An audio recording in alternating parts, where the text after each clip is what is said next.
শ্রুতি বিপ্রতিপন্না তে ইয়াদা স্থাস্যতি নিশ্চলা সমাধা বচালা বুদ্ধিস তদা যোগম বাপস্যসি।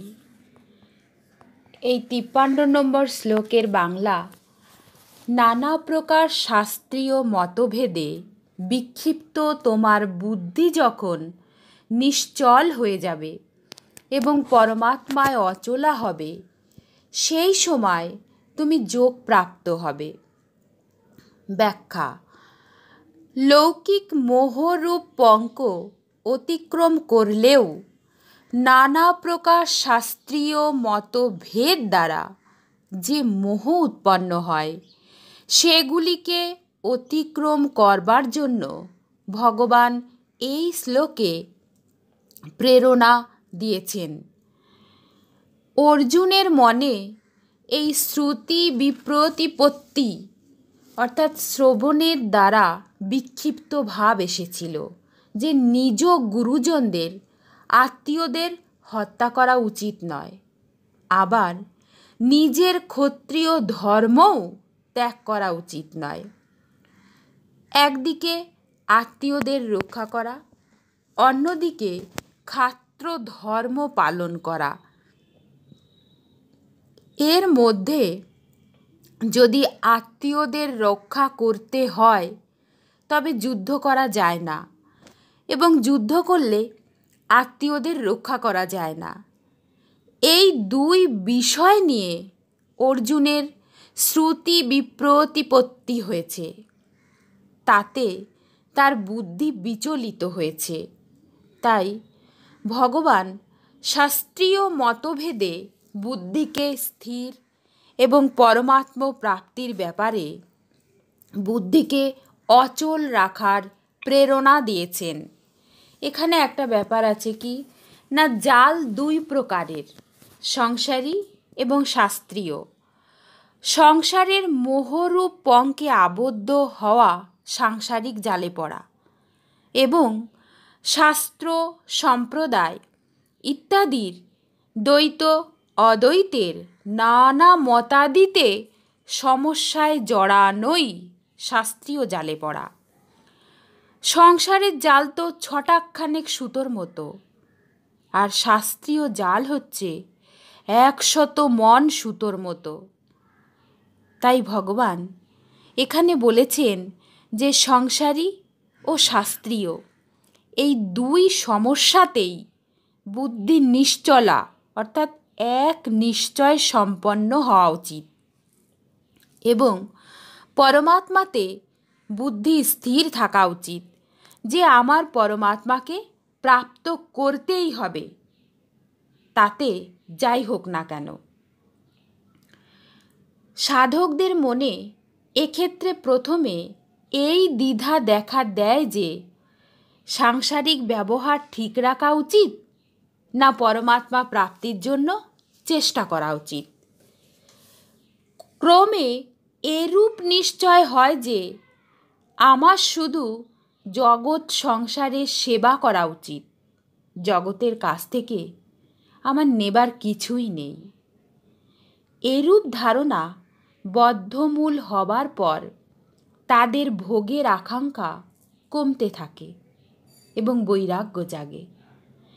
এরূপ হলে সাধকেরা যখন ভগবানের দিকে অগ্রসর হন, তখন তাদের নিকট সাধ্য এবং সাধন বিষয়ক নানা প্রকার শাস্ত্রীয় মতভেদ উপস্থিত হয়। তখন আমার কোন সাধ্যকে স্বীকার করা উচিত এবং কোন সাধন পদ্ধতি অনুসরণ করা উচিত তা স্থির করা অত্যন্ত কঠিন হয়ে পড়ে। কিন্তু সাধকেরা যখন সৎসঙ্গের সাহায্যে নিজ রুচি, শ্রদ্ধা, বিশ্বাস এবং যোগ্যতাকে ঠিক করে নেন, অথবা ঠিক করতে না পেরে ভগবানের শরণাগত হয়ে তার সাহায্য চান, তখন ভগবৎ কৃপায় তাদের বুদ্ধি নিশ্চলা হয়। দ্বিতীয়ত, সমস্ত শাস্ত্র, সম্প্রদায় ইত্যাদিতে জীব জগৎ এবং পরমাত্মা এই তিনটিরই পৃথক রূপে বর্ণনা করা হয়েছে। এসব বিচার করলে দেখা যায় যে জীবের স্বরূপ যাই হোক না কেন, কিন্তু আমি জীব, এতে সকলেই একমত। জগৎ সংসারের স্বরূপ যেমনই হোক, এটিকে ত্যাগ করা উচিত, এতেও সকলেই একমত। এরূপ স্থির করে নিলে সাধকদের বুদ্ধি নিশ্চলা হয়। আমাকে শুধু পরমাত্মা লাভ করতে হবে, এই সংকল্প দৃঢ়তার সঙ্গে নিশ্চয় করলে বুদ্ধি অচলা হয়। তখন সাধকগণ সহজভাবে যোগ অর্থাৎ পরমাত্মার সঙ্গে নিত্য যোগ প্রাপ্ত হন। শাস্ত্রীয় সিদ্ধান্তে পৌঁছাতে অথবা নিজ কল্যাণের নিশ্চয়তায় যত ত্রুটি থাকে ততই বিলম্ব ঘটে। কিন্তু এই দুটিতে যখন বুদ্ধি নিশ্চলা এবং অচলা হয়ে যায়, তখনই পরমাত্মার সঙ্গে নিত্য যোগের অনুভব হয়। জগৎ সংসার থেকে সম্পর্ক ছেদ করার জন্য বুদ্ধি নিশ্চলা হওয়া প্রয়োজন, যেটি ৬ষ্ঠ অধ্যায়ের ২৩তম শ্লোকে দুঃখ সংযোগ বিয়োগম পদে বলা হয়েছে। আর পরমাত্মার সঙ্গে সম্পর্ক স্থাপন করার জন্য বুদ্ধি অচলা হওয়া প্রয়োজন, যেটি ২য় অধ্যায়ের ৪৮তম শ্লোকে সমত্বাং যোগ উচ্চতে পদ দ্বারা বলা হয়েছে। এখানে তদা যোগম বাপস্যসি পদে যে যোগ প্রাপ্তির কথা বলা হয়েছে, সেই যোগ এমন নয় যে পূর্বে পরমাত্মার সঙ্গে বিচ্ছেদ ছিল, সেই বিচ্ছেদ দূর হওয়াতে যোগ হলো, বরং ভ্রমবশত অসৎ পদার্থগুলির সঙ্গে মেনে নেওয়া সম্পর্ক সর্বতোভাবে বিচ্ছেদ হয়ে যাওয়াকেই যোগ বলে। অর্থাৎ মানুষের চিরকালের যে বাস্তবিক স্থিতি অর্থাৎ পরমাত্মার সঙ্গে নিত্য যোগ, সেই স্থিতিতে সচেতন হওয়াকেই যোগ বলে। এই বাস্তবিক স্থিতি এত বিশেষ যে এর থেকে কখনো বিচ্ছেদ হয় না, হওয়া সম্ভব নয়। তাতে সংযোগ বিয়োগ যোগ কোনো শব্দই প্রযুক্ত হয় না।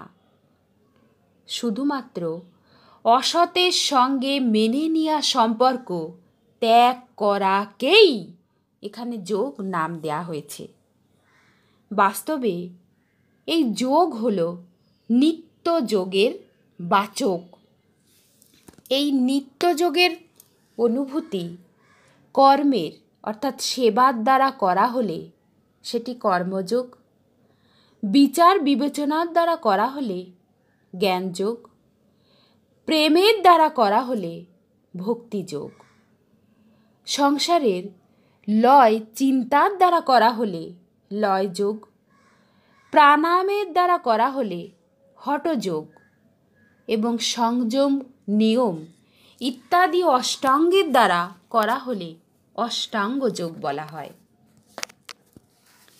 পরিশিষ্ট ভাব। মোহকে দুভাগে ভাগ করা যায়। মোহ কলিল অর্থাৎ জাগতিক মোহ, আর শ্রুতি বিপ্রতিপত্তি অর্থাৎ শাস্ত্রীয় মানে দার্শনিক মোহ। শরীর, স্ত্রী, পুত্র, ধন সম্পত্তি ইত্যাদিতে যে আসক্তি জন্মায় তাকে বলা হয় জাগতিক মোহ।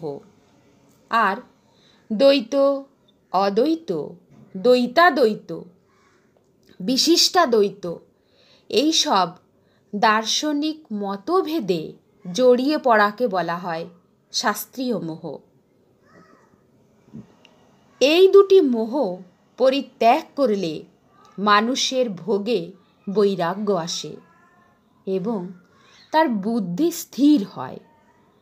বুদ্ধি স্থির হলে যোগ প্রাপ্তি হয়, অর্থাৎ পরমাত্মার সঙ্গে দূরত্ব দূর হয়ে সামীপ্য লাভ হয়। কর্মযোগে সামীপ্য লাভ হয়, জ্ঞান যোগে অভেদ হয় এবং ভক্তিযোগের দ্বারা অভিন্নতা আসে। কর্মযোগ এবং জ্ঞানযোগ উভয়ের মধ্যে একটিতে সিদ্ধি হলে সাধক উভয়েরই ফল লাভ করেন। মানুষের যদি শুধু নিজের কল্যাণের ইচ্ছা থাকে এবং ধন সম্পত্তি, কুটুম্ব আদিতে কোনো স্বার্থের সম্পর্ক না থাকে, তাহলে সে এই জাগতিক মোহ অতিক্রম করতে সক্ষম হয়। পুস্তক যদি পড়ার উদ্দেশ্যে পড়া না হয় এবং শাস্ত্রীয় কথা জানার উদ্দেশ্যে না হয়ে শুধুমাত্র তত্ত্ব অনুভব করার জন্যই পড়া হয়, তাহলে মানুষ শাস্ত্রীয় মোহ অতিক্রম করতে সক্ষম হয়।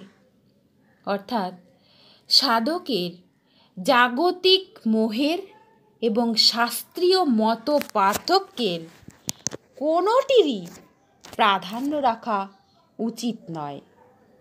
তার কোনো মত বা সম্প্রদায়ের প্রতি কোনো পক্ষপাত রাখা উচিত নয়। তাহলেই তিনি যোগ, মুক্তি এবং ভক্তির অধিকারী হতে সক্ষম হন। এর থেকে বেশি কোনো অধিকার বিশেষের প্রয়োজন নেই।